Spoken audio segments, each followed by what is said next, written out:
Hello everyone, there's a huge new update that is going to be coming out for StarCraft 2, and I'm just going to be covering it with you in this video here. So real quick before we hop into this, I just want to say that everything that I'm going to state is, it's my opinion, so I'm not stating anything as fact.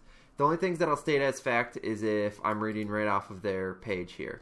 But the things that I have an opinion on, that's my opinion. It's not a fact. I'm just, stating how I feel about what they're doing. So, first off, I want to say that this is super awesome. Everything, I've already read through all of these patch notes, and I've read through the multiplayer change patch notes, like the whole in-depth multiplayer change patch notes. I've already read through everything. It took a while to read through, but yeah, it's looking really great, and I'm very excited about all of it. So, I think what Blizzard and the StarCraft 2 team is doing is awesome. Okay, and one other thing. So this is the page right here that I'm going to be covering with you. If you want to get access to this on your own, just go to the Blizzard launching app, and then when you're on the actual StarCraft 2 tab, you can just click right here, and this will pull up this web page, so you can go ahead and access that. So, first thing that we're going to be covering is the fact that this is now free to play. As soon as this patch comes out, that is. As soon as the patch comes out, this is going to be free to play. That's crazy. I love that. So, I know a lot of people are going to be mad, but in my opinion, I think that's a great thing to revive the player base. Because, there's a lot of people out there that, they know about StarCraft 2, but they just aren't going to buy it because, they've heard about the skill gap, about how so many people have been playing for so long and it's so hard to catch up, stuff like that. And they hear how much money it costs. You have to pay like $60, or at least you used to. I think it was something like $60 for the base game and then $40 per expansion, and there's Heart of the Swarm and Legacy of the Void. So you're spending over $100 for the game. Well, yeah, I can understand how that would deter people from wanting to get the game. So this is absolutely fantastic, I think, to make it free to play. Now, again, there's the other side of that, where people have spent over $100 on this game, and they're like, how's that fair to me? I can definitely see where you're coming from. That is a bummer, but the bright side is you're going to get a lot more players to play with, and, a lot more of your friends are probably going to get the game now. So if you look at it from that aspect, there's some positive to get out of this free to play. So in my opinion, once again, I'm loving it. It's going to be absolutely fantastic.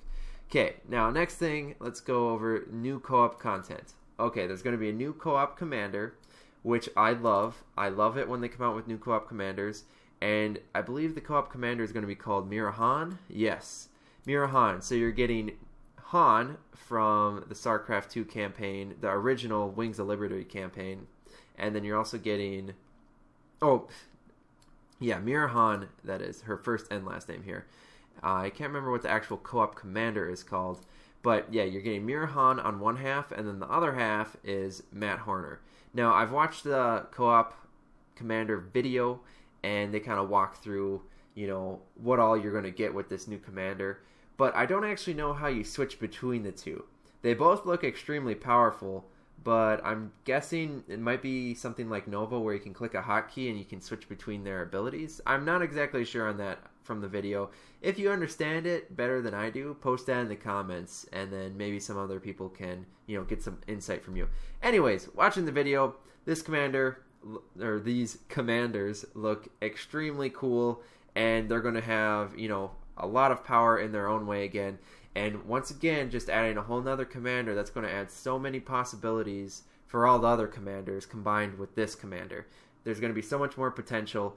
And the other thing that I really like seeing is that there's going to be a new co-op mission, which is called Part and Parcel, and that's from a while ago. They had this Rock the Cabinet 2017 competition, and whoever won for the best design or idea, I guess concept that is, they would get their co-op mission to be put in StarCraft 2, and that's finally happening. So I'm super excited about that. I think they had a competition for a weekly mutation earlier, and then, yeah, finally they've got the co-op mission that's going to be included. So yeah, both very cool additions to the StarCraft 2 game and StarCraft 2 co-op mission section of StarCraft 2.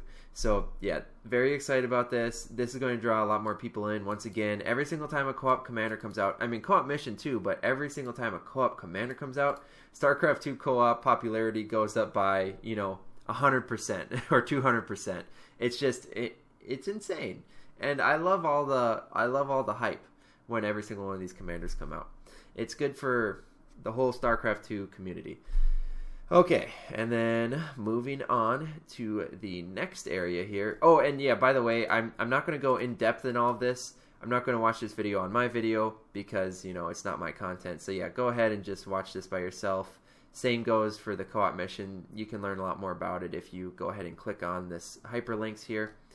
Okay, next part, multiplayer design changes.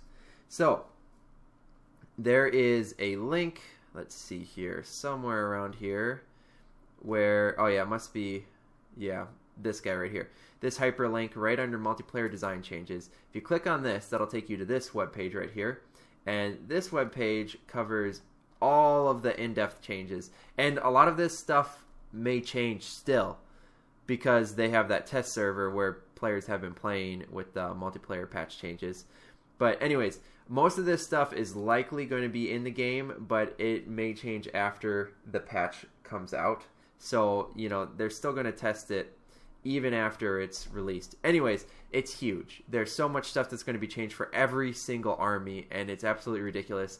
But I'm not going to cover all of this stuff in this video, especially just because, there's so much stuff to go through, and I'm not an expert at multiplayer right now. But I can definitely say after reading through all of these patch notes that I am definitely going to be playing multiplayer a lot again.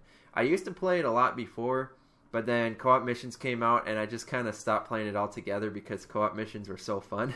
But yeah, I'm definitely going to get back into it now. There's so much more possibilities, and it looks to me, the main thing I got out of all of these patch notes is that there's going to be a lot less strategies that can just end the game in a second. Because the main thing they're covering here is that, like, if you create a bunch of disruptors, you can create, just mass them up, and then in a matter of seconds they can end the game by destroying the opponent's army just in one blow. So, or the same thing goes with Vipers. They had that nasty I don't know what it's called, blinding cloud or disruption cloud. Here, let's scroll down here. Parasitic bomb. Right here they talk about how the Vipers, you could mass up a ton of them and then just stack the parasitic bomb one on top of the other, and that'll just kill the entire army of the other player. And stuff like that. Or Ravens, where they have the seeker missile, and you can stack a ton of those, and their damage is so high that if you splash everything on top of the opponent's army, the whole army dies. So they are editing all of these units, so they are very powerful still, but they're powerful in a different way where you have to use them combined with other units.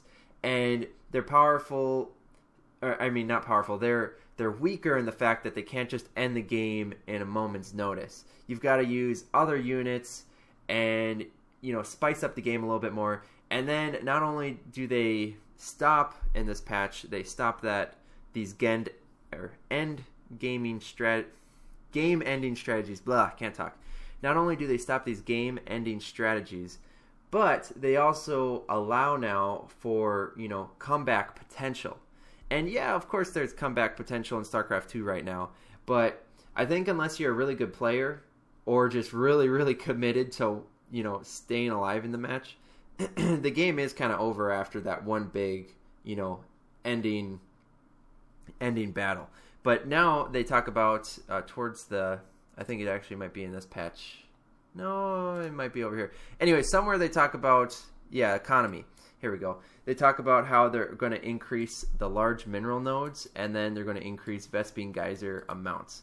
But they're not changing the small mineral nodes at each mineral line. Essentially what that's going to do is that is going to make it so players can still continue to get resources from a base that they're on if they're getting delayed by the opponent. So if the opponent is delaying them from getting like their third and fourth base, which they talk about, then they can still get resources from their first and second base.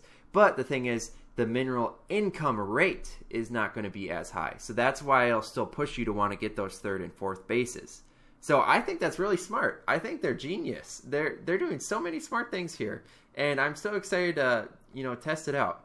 And yeah, this alone, this patch change that they're going to be doing with the multiplayer, I think is huge, and I think that's going to draw a ton of people in. This combined with the free to play, holy cow! I think there's going to be a big improvement on the amount of players playing StarCraft 2 again. I don't know how long it'll last. And, it really does come down to how much the StarCraft 2 team is going to be listening to the community. But it sounds like they really are listening to the community at this point. But yeah, I think it's definitely going to spice things up for a little while. And I'm really excited about that. So it's going to get me definitely a lot more excited about StarCraft 2 again. Not that I was, getting too bored of it. But I definitely think it needed something. And this is that something. One other final thing to talk about. War Chest 2 down here. There's some more stuff that you can buy. I haven't really been into buying the war chests. Some people have, and good for them. I just don't really see any need to spend extra money on looks. I'd rather, if I was going to spend money on something, it would be these co-op commanders. And in my last video, I talked about how I don't think these commanders should cost money.